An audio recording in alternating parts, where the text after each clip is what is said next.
자, 우리 옆에 분들과 다시 한번 인사하겠습니다. 오늘 정말 잘 오셨습니다. 자, 은혜 받기 원합니다. 예, 감사합니다. 여러분 무더운 날씨에 고생이 많으십니다. 지난 3일도 참 고생 많으셨죠. 이 험난한 세상에서 이렇게 우리에게 주어져 있는 먹고 사는 일에 집중하는 것도 힘든데 날씨가 이렇게 더워가지고 얼마나 고생이 많으십니까? 아무쪼록 돌아가는 발걸음 가운데 주께서 허락하시는 평안과 기쁨이 함께 하시게 되시기를 주님의 이름으로 축복합니다. 빌립보 지역은 로마의 식민지 중에 가장 로마화된 도시로서 이곳 사람들은 자신들이 로마 시민이라는 자부심이 굉장히 높았습니다. 자, 그렇기 때문에 바울은 이 같은 정서를 활용해서 수시로 복음을 전했는데요. 자, 오늘 우리가 읽은 이 본문이야말로 그 대표적인 예라고 할 수 있습니다. 자, 먼저 27절을 보니까 바울이 교인들에게 이렇게 권면을 하죠. 너희는 그리스도의 복음에 합당하게 생활하라. 자, 이 말씀이 굉장히 중요한데요. 자, 한번 따라 보겠습니다. 너희는 그리스도의 복음에 합당하게 생활하라. 여러분, 이 표현이 우리들에게는 생소할지 모르겠지만 당시 로마 시민들에게는 제일 익숙했었던 문구인데요. 왜냐하면 이 빌립보 지역 안에 들어가는 입구에 이런 문구가 쓰여 있었기 때문입니다. 너희는 로마 시민에 합당하게 생활하라. 자, 그러니까 빌립보라는 도시 안에 들어가기 전에 너희는 로마 시민으로서 합당하게 생활하라 라고 이렇게 문구가 있어서 이 문구가 빌립보 사람들은 다 알고 있었는데요. 바울이 머리가 참 좋아요. 이것을 활용해서 너희는 그리스도의 복음에 합당한 삶을 살라고 이렇게 우리들에게 권면을 하는 것입니다. 자, 사실 이 로마 제국은 그 전성기 때 기준으로 보았을 때 굉장히 깨끗했는데요. 이 사회 고위층이 지녀야 할 도덕적 의무와 헌신을 굉장히 강조하는 사회였습니다. 자, 그래서 만약 그들의 땅에 외적의 침입이 있으면 귀족들이 제일 먼저 이 전쟁에 참여를 해야 되고요. 자, 그리고 자신들의 도시에 이 공공시설을 건설하게 되면 이 귀족들은 막대한 기부를 해야 했습니다. 자, 귀족이라는 것은 돈이 많은 사람을 좀 의미했는데요. 그 돈을 가지고 자기 혼자 호의호식하지 말고 그 지역에 기여를 해야 된다는 인식이 있었다는 것이죠. 자, 그리고 결정적으로 로마의 고위직들은 국가로부터 월급을 받지 않았대요. 이거 안 논리하시네요. 우리나라도 이제 국가에서 뭐 하시는 분들은 돈을 많이 받을까요, 안 받을까요? 제가 차마 얘기는 할 수 없어요. 그런데 이제 로마는 이 벼슬을 맡을 때 돈을 받지 않고요. 그저 명예직으로 근무를 했다고 합니다. 자, 물론 이 로마도 나중에는 좀 변질이 되어가지고 이제 귀족들이 더 썩게 되는데요. 이 아주 오랜 시간 동안 이렇게 청렴한 분위기를 유지했던 것입니다. 자, 그런데 어찌됐건 귀족들이 이렇게 헌신하는 데에 담겨져 있는 메시지는 분명합니다. 더 큰 명예를 얻기 위해서는 더 많이 희생하고 헌신해야 된다는 메시지가 담겨 있는 것이죠. 자, 그러니까 그들의 헌신과 수고는 더 큰 명예를 위한 것으로서 타인에게 찬사를 받거나 자신의 이름을 드높이기 위한 수단이었다는 것입니다. 자, 그러니까 여러분, 이게 얼핏 들으면 좋을지 모르겠지만 로마 시민 사람들이 더 많은 이 봉사를 하고 수고하는 것은 순전히 누구의 이름을 높이기 위해서요? 자기 자신의 이름을 높이기 위해서고 인정받기 위해서였고 자신이 빛나기 위해서 이렇게 헌신하고 수고하는 것입니다. 자, 하지만 바울은 오늘 본문을 통해서 아주 비슷한 듯 하면서도 전혀 다른 조언을 예수 믿는 우리들에게 전하는데요. 자, 일단 예수 믿는 우리들도 시민은 시민인데 어떤 시민이죠? 천국 시민인 걸 믿으십니까? 여러분 대답이 시원찮은데 여러분들도 어디의 시민이라고요? 천국 시민으로서 다른 사람들보다 훨씬 더 모범적인 삶을 살아야 되는 것은 분명합니다. 자, 오늘 본문에 그런 내용이 나와요. 너희는 싸우지 말고 될 수 있으면 하나가 되기 위해서 노력을 해라. 뭐 그런 차원의 말이 나와요. 자, 하지만 여러분 말씀을 자세히 읽어보면 로마 시민의 자격과 천국 시민의 자격이 좀 다른데요. 자, 우리들이 더 많이 헌신하고 수고하는 것은 자신의 영광을 드높이기 위한 수단이 아니고요. 도리어 그리스도를 위해 고난을 당하는 것 그 자체가 영광이라고 할 수 있는데요. 자, 실제로 29절을 보니까 이런 말씀이 있습니다. 우리 다 같이 한번 29절 한번 읽어볼게요. 시작. 그리스도를 위하여 너희에게 은혜를 주신 것은 다만 그를 믿을 뿐 아니라 또한 그를 위하여 고난도 받게 하려 하심이라. 자, 다시 한번 따라 보겠습니다. 예수 믿는 우리들이 은혜를 받는 것은 자신의 명예를 높이기 위한 것이 아니라 그리스도의 고난에 동참하기 위함이다. 네. 여러분, 오늘 이 예배를 통해서 여러분들이 은혜를 많이 받고 돌아가면 뭐가 좋을 것 같아요? 은혜 받으면 기분이 좋아지나요, 막? 네, 물론 그럴 수도 있어요. 은혜를 받으면 병 고침을 받는다거나 우리들의 운세가 술술 풀리는 것을 우리는 은혜로 생각하는데요. 그게 아니라 은혜 받은 우리들은 더 많이 헌신하고 수고할 수 있고 무엇보다 우리에게 다가오는 고난을 이기는 역사를 누리게 된다는 것이죠. 여러분, 실제로 제가 요즘 히브리서 11장을 자주 인용하는데요. 히브리서 11장을 보면 이 같은 사실이 명확하게 드러납니다. 자, 무수히 많은 믿음의 선진들이 사실은 믿음이라는 이름으로 더 큰 고난을 당하는데요. 자, 일단은 노아는 아직 보이지 않는 일에 경고하심을 받아 경외함으로 무엇을 준비했다고 하죠? 방주를 준비합니다. 여러분, 당시만 하더라도 이게 오늘날 우리들의 눈에는 어떻게 보일지 모르겠지만 당시만 하더라도 그 이슬이 안개가 올라와서 동산을 적실 뿐 그리고 이 하늘에서 비가 내렸다라는 기록이 없었습니다. 자, 그런데 비 한 방울도 내리지 않는 땅에 많은 사람들 앞에서 나는 대홍수를 준비한다고 하면서 무려 100년 동안 다른 거 안 하고 이 배만 만들고 있는 노아가 어떻게 보였을까요? 제가 손을 보면 알죠. 이 노아가 분명히 좀 미친 사람처럼 여겨졌을 거예요. 여러분, 또한 그 믿음의 조상 아브라함도 역시 우리가 보았을 때 참 대단한 사람인 것 같은데 사실은 하나님을 믿는 그 순간부터 그 인생이 꼬이게 됩니다. 자, 그가 고향과 친척과 본토 친척 아비의 집을 버려버리고 하나님께서 가라고 하는 그 땅에 가서 죽을 때까지 그 이방인의 삶을 살게 되죠. 당시만 하더라도 이 텃세가 얼마나 심한지 그 사람 그쪽에 터줏대감들은 이 형통할 수 있는데 이방인들이 가서 정착하기가 쉽지가 않아요. 저도 이 초등학교 4학년 때까지 안산에서 살다가 초등학교 4학년 때 이제 당진으로 전학을 갔거든요. 근데 이것들이 저를 보고 도시에서 전학 갔다고 엄청 괴롭히더라고요.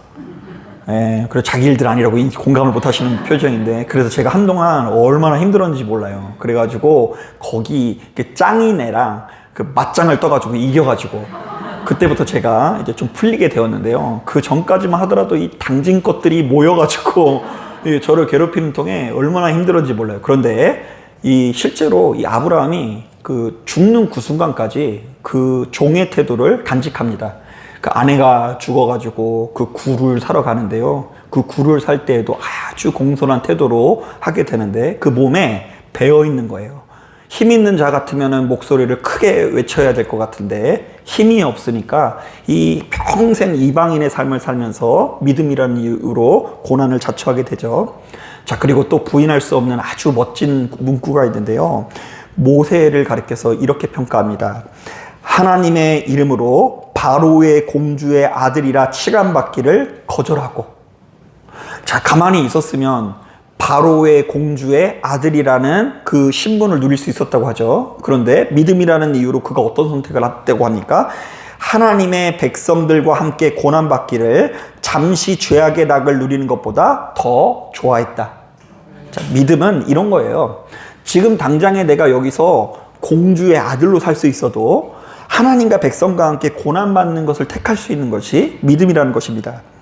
자, 그러니까 이 믿음의 거인들이 걸어갔던 이 길은 세상 사람들의 눈으로 보면 하나같이 미련하고 고통스럽고 손해보는 길이었던 것이죠.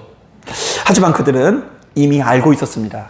자, 진짜 영광은 이 땅에 썩어질 것에 있는 것이 아니라 주께서 걸어가신 십자가의 길, 즉 주의 말씀을 의지하여 기꺼이 고난받는 삶에 있다는 것을 그들은 알고 있었던 것이죠.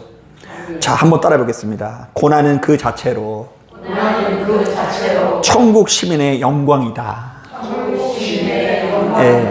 예. 로마 사람들은 이렇게 막 돈 쓰고 그리고 이곳에 가서 저쪽에 가서 막 적군을 무찌르고 해서 많은 사람들 앞에서 영광스러워지는 게 이 최고의 가치예요.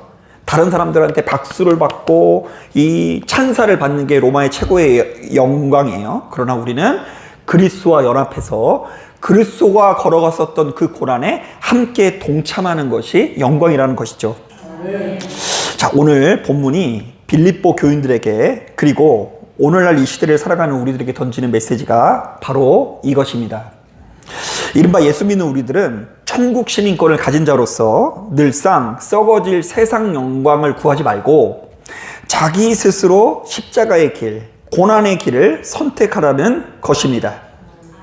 자, 하지만 여러분, 제가 목회를 해보니까 이게 쉬운 일은 아니에요. 엄연히 따졌을 때 우리는 성경의 가르침과는 정반대의 모습으로 살아갈 때가 너무나 많아요. 여러분 지금은요, 이 말씀을 들을 때는 그리스도 예수의 이름으로 이름 없이, 뭣도 없이요? 빛도 없이 이렇게 여러분 이 교회를 섬길 것 같죠? 자, 그런데 목사님이 설교를 할 때 오른쪽만 보고 왼쪽을 쳐다보지 않는 것 같아. 그럼 서운해요, 안 서운해요? 안 서운한 자에게 복이 있을 줄로 믿습니다. 그런데 이제 이게 쉽지 않아요. 목사님이 누구만 뭐 칭찬을 해도 마음이 삐딱해지고요. 어디만 쳐다봐도 이 속상해지고, 이 사람은 이 주님을 위해 헌신한다고 하면서 그 헌신의 끝에서 사람들의 칭찬과 박수를 기대하고요. 내가 한 수고를 누군가 알아주지 않으면 섭섭해하거나 분노할 때가 많죠. 그런데 이것은 로마 시대의 사람들이 추구하던 세상의 명예와 허영심을 교회 안으로 끌고 들어오는 행위라고 할 수 있는 것입니다. 오늘 본문에 보면 그렇게 정의할 수 있어요. 여러분, 가만히 보면 우리는 또 어떤 정사가 있는 줄 아세요? 우리는 사실 이 고난이 영광이라고 지금 오늘 읽었잖아요. 그죠? 천국 시민의 최고의 영광이 뭐라고요? 고난. 그런데 우리는 그 고난을 극도로 싫어합니다. 고난 받으면 그냥 벌써 인상이 기도가 안 나와. 솔직히 말하면 우리가 예수 믿고 은혜 받으려는 이유가 내 삶이 더 편안해지고 내 이름이 더 높아지고 내 자녀가 세상에서 더 성공하는 것에만 머물러 있는 경우가 많지 않습니까? 그래서 우리가 좋아하는 말씀들이 이런 거예요. 네 시작은 미약하였으나 네 끝은 창대하려고 하는 거예요. 창대하려고. 어떤 면에서 우리는 십자가보다 십자가 없는 영광을 구할 때가 사실은 너무나 많이 있죠. 여러분, 덴마크 철학자 키에르 케고르라는 사람이 남긴 글이 하나 있는데요. 이 글이 바로 이러한 세태의 기독교인들의 모습을 풍자하는 글입니다. 자, 이분이 거위들의 예배라는 어떤 그 동화 같은 것들을 이렇게 만드는데요. 자, 어느 마을에 날개가 퇴화돼서 날지 못하는 살찐 거위들이 모여 있는 농장이 있었습니다. 자, 그래서 매 주일이 되면 이 거위들이 거위 주제에 한 자리에 모여서 예배를 드렸대요. 신실한 거위들이죠. 그래서 이제 얘네들이 예배를 드리는데요. 강단에 선 거위 목사님이 얼마나 설교를 잘하시는지 몰라요. 꽥꽥꽥꽥꽥 이렇게 얘기하는데 그 거위들끼리는 의사가 소통이 됐대요. 그런데 뭐라고 얘기하냐면, 여러분, 우리에게는 위대한 날개가 있습니다. 하나님께서는 우리가 이 좁고 답답한 농장에 갇혀 살도록 창조하지 않으셨습니다. 우리는 저 높고 푸른 하늘을 날아다녀야 되는 존재입니다. 이제 날개를 펴서 우리 저 멀리 하늘을 향해서 날아가기 위해서 노력합시다. 이랬더니 그 자리에 있었던 거위들이 감격을 했어요. 아멘 하면서 날개를 탁 들려고 하는데, 그때 예배가 끝나자마자 농장 주인이 말합니다.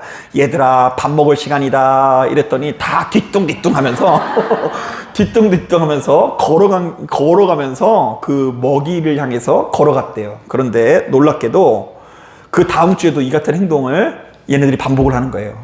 우리에게는 날개가 있습니다. 이러면 아멘 이래놓고, 얘들아 밥 먹을 시간이다 이러면 어떻게 한다고요? 날아가는 애 아무도 없고요. 뒤뚱뒤뚱 하면서 걸어가는데, 이게 이 거위들이 농장이 주는 편안함과 배부름을 선택하는 장면을 통해서 예수 믿는 우리들을 이 도전하는 거예요. 여러분, 바로 이런 점에서 저는 제 평생 그 상가교회만 목회하고 있다는 것에 참 감사할 때가 참 많이 있습니다. 안 믿는 눈치예요. 요즘에 좀 그렇게 변했어요. 요즘에 그러니까 예전에는 조금 더 내가 내 인생에 조금 더 큰 교회를 이렇게 목회를 해야 되지 않나, 뭐 이런 마음이 여기 안에 이만큼 있었어요. 요만큼이라고 하기엔 너무 찔리고 좀 컸었어요. 그런데 요즘에는 하나님 앞에 내가 이 삼각교회를 목회하고 있다는 것이 참 복이라는 그런 생각이 조금씩 더 이렇게 강화가 됩니다. 물론 이 삼각교회에서 사역하는 것이 생각보다 이렇게 쉬운 일은 아닐 수 있는데요. 특히 제가 이제 목소리가 좀 안 좋잖아요. 지금은 다행히 목소리가 꾀꼬리 같은데 이제 목소리가 진짜 안 좋아질 때는 이 소리가 잘 안 나오고 거기에 감기까지 겹치면 오늘 같은 날에는 누군가가 설교를 해줬으면 좋겠다 이런 생각이 들기도 하고요. 또 그때쯤 되면 또 눈앞에 보여지는 게 뭐냐면 여러분, 세상에 교회가 너무 크면요 부목사님들이 한 100명 되는 교회가 있어요. 안 믿는 눈치네요.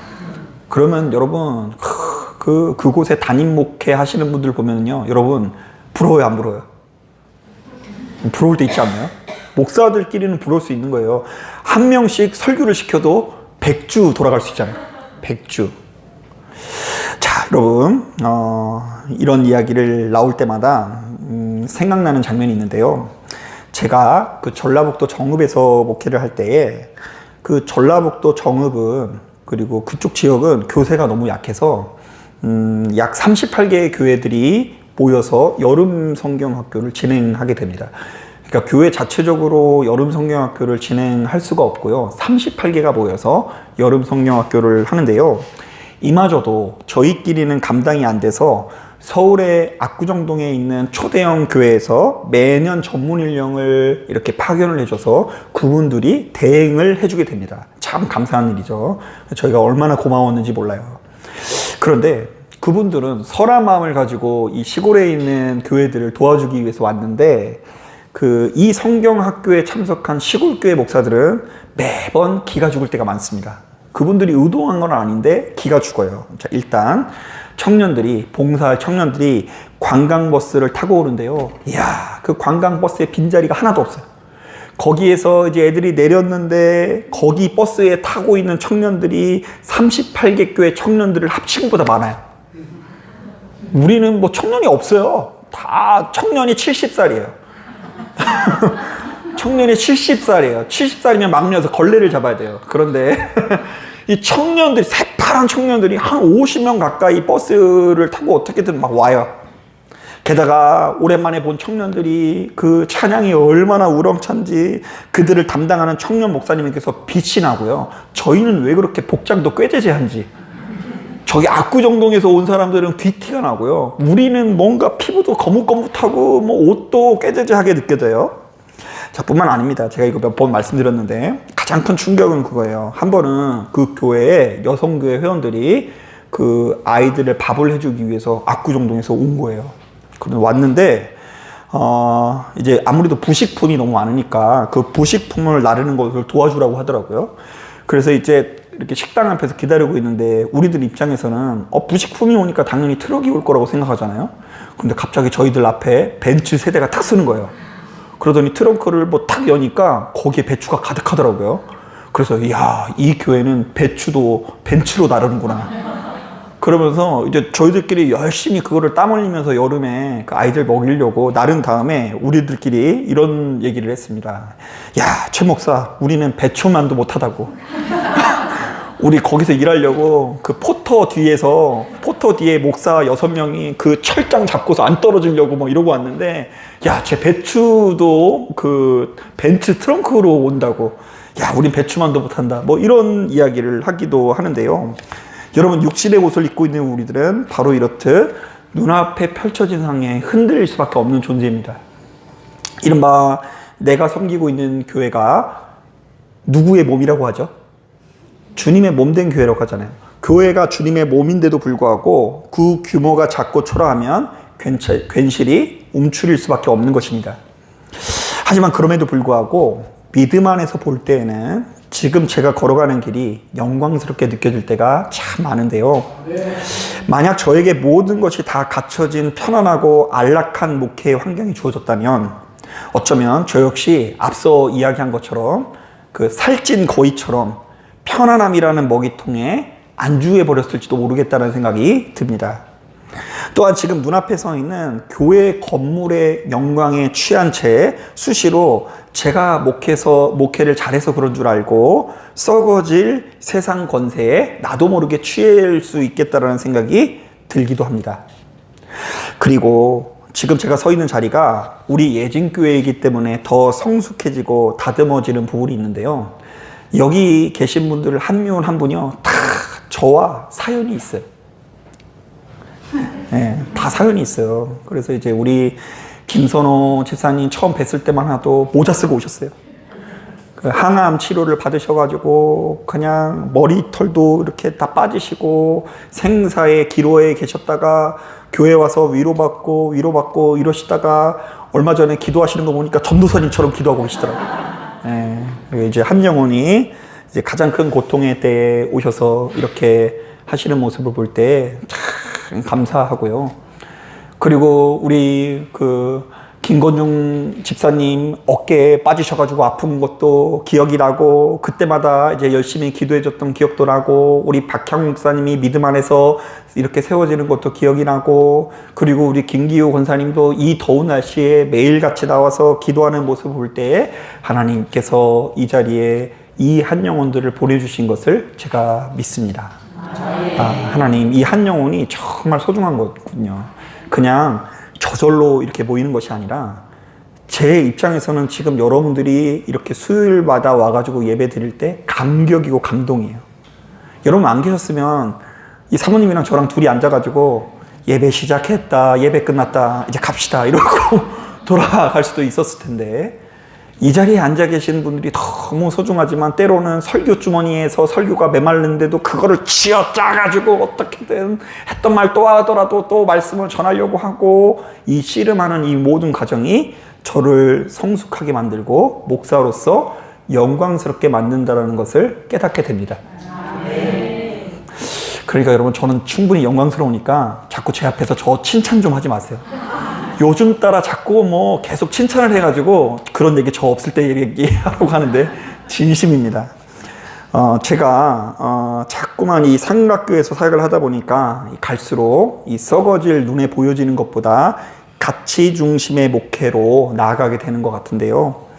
여러분 사람이 제대로 된 신앙생활을 하지 못해서 문제고 참된 말씀을 듣지 않아서가 문제지 제대로 된 복음이 들어가면 반드시 변화될 줄로 믿습니다. 그것을 제가 확신하게 돼요. 지금 아까 한 분 사연이 있다고 그랬잖아요. 그래서 여러분들은 몰라도 저도 이제 길게는 10년 보고 짧게는 뭐 몇 년 보신 분들, 몇 개월 보신 분도 있는데 그 가운데 이분들이 하나님의 말씀이 들어가면서 안정되고 차분해지고 평안해지는 과정이 저에게 너무나 큰 공부가 되고요. 이제는 이런 생각이 듭니다. 야, 내가 이렇게 복음을 전하는 것을 위해서라면 그래도 고난을 좀 당할 수 있는 거구나. 지금 저에게 주어진 사명을 능히 감당해서 생명을 살려야 되겠다는 생각이 듭니다. 자, 그래서 여러분 우리가 매일같이 하나님의 말씀을 들을 때는 모르겠는데 이 하나님의 말씀을 행복하게 듣는다는 것이 우리에게 얼마나 큰 축복인지 모릅니다. 네, 그것을 해야지 천국까지 이렇게 연결되는 거예요. 그래서 여러분 만약에 그 말씀의 작용이 일어나지 않으면 우리의 심령이 자꾸 악해져요. 자꾸 욕심에 치우치고 음란해지고 괜히 화가 나가 있게 되고 지루해지고 외롭게 되고 어두운 마음이 우리에게 찾아옵니다. 하나님의 말씀이 들어갈 때에 생명을 살아난다는 것을 우리 예진교회를 섬기기 때문에 저 역시 더 확신하게 되는 것 같아요. 자, 사랑하는 여러분, 여러분들의 삶도 마찬가지입니다. 때로는 직장에서, 가정에서 예수님을 믿는다는 이유로 감당해야 되는 고난과 희생이 너무 무겁게 느껴지지는 않으십니까? 자, 편안하고 넓은 길로 가는 사람들을 보면 부러운 마음이 들지 않으세요? 자, 저는 여러분들이 어떤 경우에도 남들이 가는 크고 넓은 길이 아니라 좁고 협착한 길을 갈 준비를 했으면 좋겠어요.